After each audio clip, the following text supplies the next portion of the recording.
Okay, so we are going to be doing normal distributions.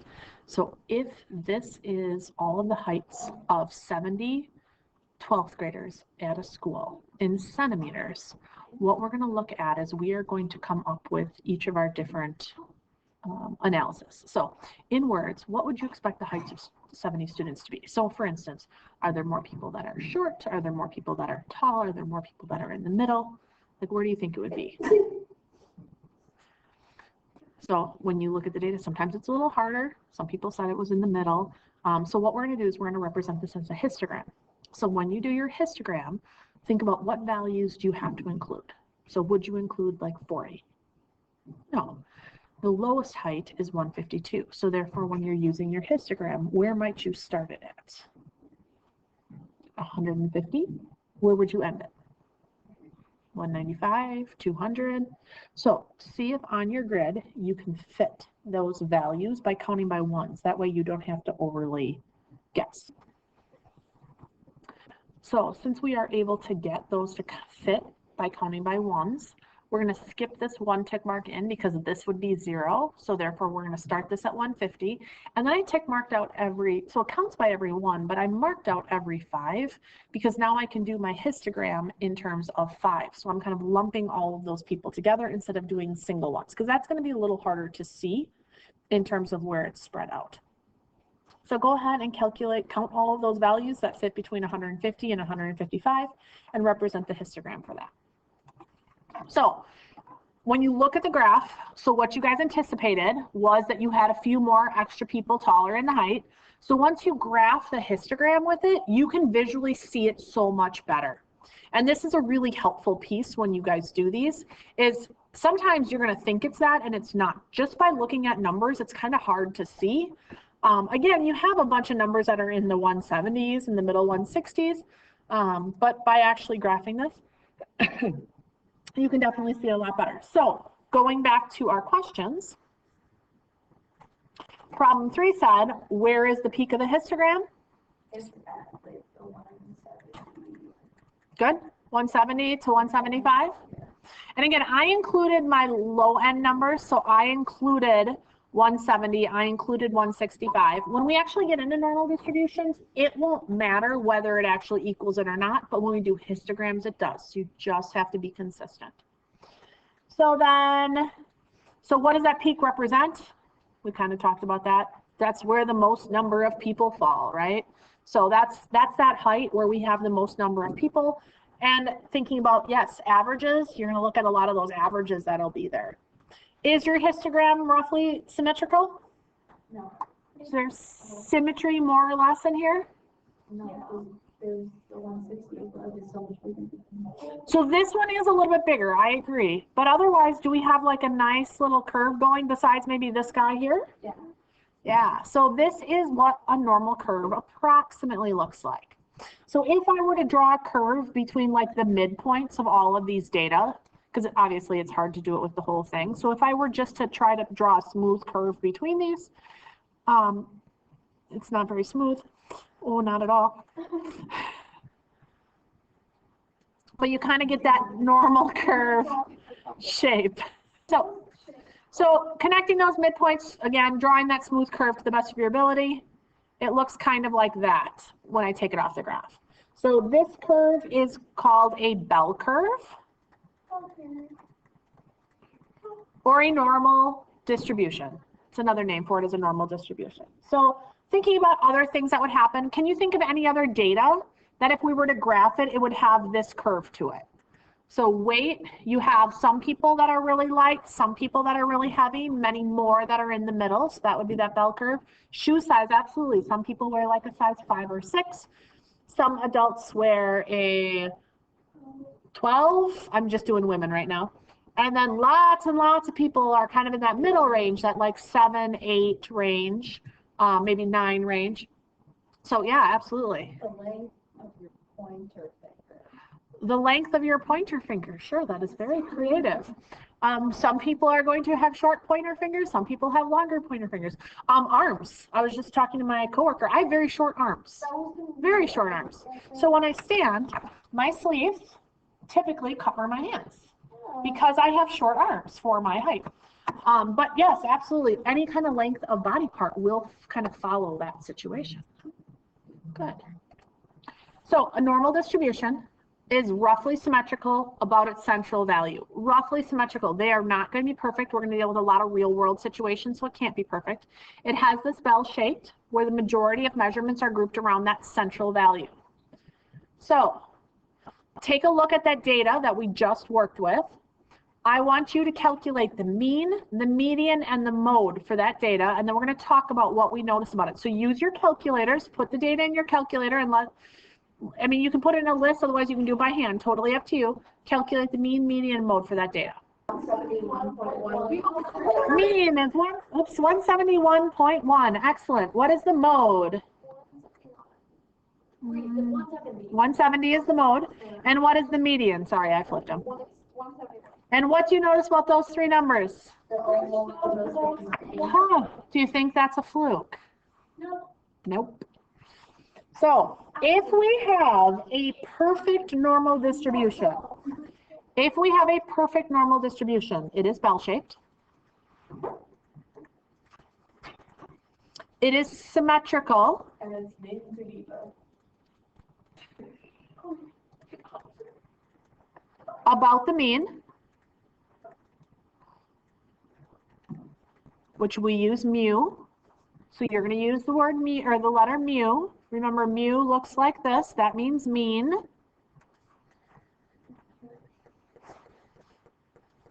And then the mean, the median, and the mode are exactly the same. What does sigma mean again? These are the measures of spread. Oh, I'm so sorry, not measures of spread, measures of center. So mean, median, and mode are all measures of center. So think about that. It goes up and then comes back down. We're looking at the center of our data. So they all have to be the same. Any normal distribution. So now it's not perfect. If we just have a normal distribution, there is a normal curve. Again, it will be close to this bell-shaped, but it will be considered a normal curve defined by mu and sigma, where mu, remember, is the mean and sigma is the standard deviation. Notation for any kind of normal distribution: x varies normally, and then the first number is our mean, and the second value is our variance. That's why it's standard deviation squared. So when you see this notation, when it's a normal distribution, it has that normal curve. The first one is the mean. The second one is the variance. So when we need our standard deviation, we will have to square that. So note, mu and variance. So therefore, just square root it to get your standard deviation. Mu, remember, is again that mean. And then a standard normal distribution, that's the third of all of these. Standard normal distribution, what we will do is we will take our numbers and we'll standardize them. And when we standardize our numbers, that means our mean, the number in the middle, is 0. And our standard deviation is 1. So we can see when we standardize our data, we will be able to see exactly how many standard deviations we are from the mean. When we have a normal distribution and I give you this, like we can figure out, okay, here's the mean, and it looks like this is where 1 standard deviation is away from it, but this is going to be much easier to do. So the last one, normal distribution with a mean of 0 and a standard deviation equal to 1. Notation, z varies normally with a mean of 0 and a standard deviation of 1. We will use capital Z when we standardize our numbers. Typically, we will use our calculator for this, and we can standardize any kind of normal distribution we want. But this is notation, so you know it is a standard normal distribution. So the probability that capital Z equals A is 0. So what that means is when we look at our normal distribution, we don't care about this single spot. We pretend like that probability is 0. We care about what falls under it or over it. So therefore, if you have any of these four, they all mean the same thing, whether it equals A or not. So here it doesn't equal A, here it does. Whether it doesn't equal B or it does. Again, any mix of these all mean the same thing because we assume that the probability here is nothing. The probability of something falling under the curve, this is all of the different possibilities. Underneath here is 100% of our data. So just like when we did our curve here, 100% of our data fell underneath this curve. So we will be able to figure out what percentage of our curve was 165 centimeters or less, because the whole curve is 100% of our people. So I can find how many fall underneath 165. Or I can figure out what percentage of people fall between 165 and 185. I'll figure out this percentage.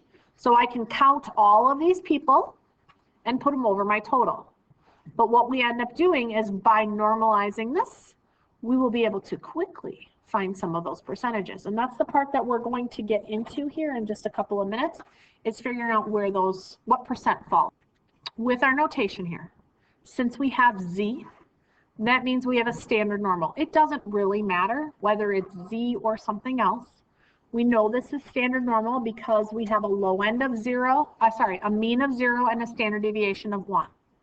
So with that in mind, what I can do is I can approximate what the probability is that somebody falls 2 standard deviations below my mean and 1 standard deviation above my mean. Remember, standard deviation is finding how far from the mean you are. That's what standard deviation does, is it tells you how far you're spread out. So in A, I'm going to draw this picture for you. Again, it doesn't matter whether it equals it or not. We treat it the same. So we are going to draw a normal curve to the best of our ability. Here is our mean. So this is where Z equals 0. And then we have 1 standard deviation above the mean. So that's 1. And that's -1. I'm just showing you 1 standard deviation above the mean, 1 standard deviation below the mean. And then I can do 2 standard deviations above the mean and 2 standard deviations below the mean. What you will notice are these horizontal distances are the same. And then I could do 3 above and 3 below, etc. So what I want to find is the probability that it's from 2 standard deviations below to 1 standard deviation above. So I'm finding those 3 probabilities. We have a way to estimate this, and I'll show you guys that estimation in that next part. So just hold on for a second.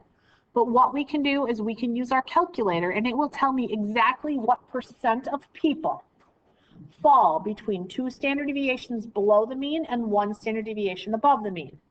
And we do this using a normal distribution. So this is a normal distribution. Because we're adding them all up, we use normal CDF. So grab those calculators out.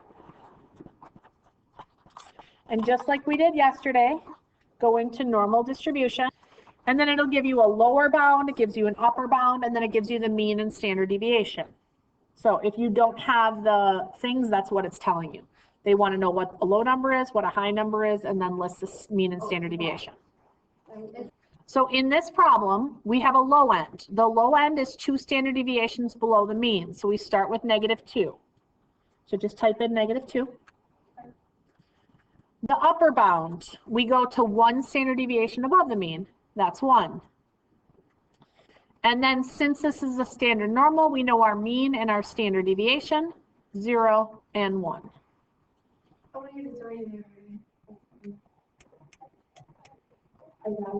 And then paste it, and you get the percent of people. And this is across the board, always, always, always, always. When someone is 2 standard deviations below the mean, all the way up to being 1 standard deviation above the mean, there are always 81.9% of people located there. Wait, always? Always. I'm going to talk about the empirical rule really quick, and then I'm going to go back to the other 4 examples. The empirical rule is accepted percentages. So this is my mean, that's mu. This is 1 standard deviation above the mean because it's mu plus sigma. So that's how many standard deviations above the mean you are. This is below the mean. Within 1 standard deviation, this is always the case. So when you think about those tests that you guys take, if they say you are 1 standard deviation above the mean, that means you know how many people you are quote unquote smarter than. So within 1 standard deviation of the mean, 68% of the population falls. So within 1 standard deviation, 68% of the people fall. Half of them are above the mean, half of them are below the mean. And then because of this curve, within 2 standard deviations of the mean, so from here to here, the people that fall in this region within 2 standard deviations of the mean, that's 95% of the population. That's a huge number. So if you are more than 2 standard deviations, either above the mean or below the mean, you are an extreme value. You're not an outlier. You are an extreme value. So think about when you have those tests. If you ended up being 3 standard deviations away from the mean, above the mean, you are crazy, crazy good at whatever it was that you just did. If you were 3 standard deviations below the mean, you were like in the bottom percent. That means most people are stronger than you in it. That's how normal curves. And then lastly, within 3 standard deviations away. So 3 standard deviations would be from here to here. Almost everybody except those little tail end people. 99.7% of the population is there. Remembering that it splits half on each side. So that's how these percentages break down. In IB, we don't necessarily have to memorize these, but we should have an idea. So we know within 1 standard deviation, 68% of people fall here. But what we can do now is we can take a look, let me split the screen really quick, back to here. So between 2 standard deviations below the mean and 1 standard deviation above the mean. So we're going 2 standard deviations below to 1 standard deviation above. So please quickly do a little math and calculate that percentage. Oops. When you add these 3 markers together, how much did you get? So when you add these guys together, you get 81.5%. So that's the percent using the empirical rule. This would be if it was perfect, giving some approximations, because the empirical rule, you guys, it does have a round-off error. Our calculator gives us a much better exact value, but the empirical rule, if we were to memorize these percentages, it gives us an idea of what it is. And we were pretty darn close. We had 81.9%. This one is better. 81.9% is better. 81.5 is more of a round off piece. So now what you're going to do is continue to use your graphing calculator. What I want you to do is I want you to sketch B, and then you are going to calculate B using your graphing calculator. I'll help you in a second, but go ahead and sketch it and calculate it. So here I want that Z is less than 1. So this is the mean, this is at 0. So I want it to be less than 1 standard deviation away. So if it goes from 1 down to the left, forever to the left, there's no lower point. So to put this in your calculator, you're going to still do that normal CDF, but you got to give it a low number. So what number is way, way down here that shouldn't affect my probability at all? Negative. Negative 1 would be here. That wouldn't go all the way down. Negative 10 wouldn't be too bad. Negative 100, negative 1,000, negative 1,000,000, depends on what we have. Since it's standard normal, negative 1,000, you should be good. High value, 1, mean, standard deviation. Type that in. I'm going to go ahead and do these as decimals, so because your calculator just gives you decimals. So this gives you 0.841. Okay, so now for C, now Z is greater than negative 1.5. So my mean is at 0 here. Negative 1.5, is it to the right or to the left? To the left. Left. So now when I put this in my calculator, I want it greater than that. What's the low value I'm going to put in this time? You want it greater than that? Yep. So 1,000. But what's the low value when I put it into my calculator, like the normal CDF function? Negative Negative what? 1.5. Nope, 1.5. negative 1.5. Because it's the low value. What's the high value? Positive 1.5. Positive 1,000 would work perfectly fine. Mean and standard deviation. So when you type that in your calculator, you get 0.933. You guys agree with that? For D, this is the easiest. What is the probability that Z is less than the mean? And Z is less than the mean, 50%. 50%. 0.5. That's the easy one, yep. E is not. E you have to think about. So since it's absolute value, which means Z can be either greater than 0.8 or less than negative 0.8. Absolute value, you want your distance from 0 to be more than 0.8 units away. So it's greater than 0.8 or less than negative 0.8. So pictorially, it goes from 0.8 up, and it goes from negative 0.8 down. What do you know about these two ends? So these two pieces are equal because this is my mean of 0. On each side of 0, it's always the same. So since these are the same two numbers, once I do one of these, I can just double it. So therefore, if I want to do this end, normal CDF, low number, negative 1,000, high number, negative 0.8. Don't lose the negative sign, I almost did. Mean of 0, standard deviation of 1. When you type that into your calculator, you get 0.212. So again, that was this region right here, but then we have to bring in this region here. So we're going to add that guy again, which means the probability that it's on those ends is 42.4%. So we're just starting with normal distributions, not doing anything crazy hard yet. With this in mind, we're really focusing on probabilities. Probability under the curve. So you'll hear talk about area under the curve quite a bit. So understanding, we have the empirical rule that gives us some estimations, and then we used our calculator. These just so happen to be standard normal. They didn't have to be standard normal. When we get in a few more examples, they won't be Z's, they'll be X's. And our calculator does those for us as well. They don't have to be Z values. It's just a little easier to see, okay, we're one standard deviation above the mean, we're one standard deviation below the mean. That's what Z tells you. But we'll be able to do them with regular numbers too. So if our mean was 10 and our standard deviation was 2, one above the mean is 12, one below the mean is 8. But again, starting with it, they're pretty straightforward. So homework after this section is 14H.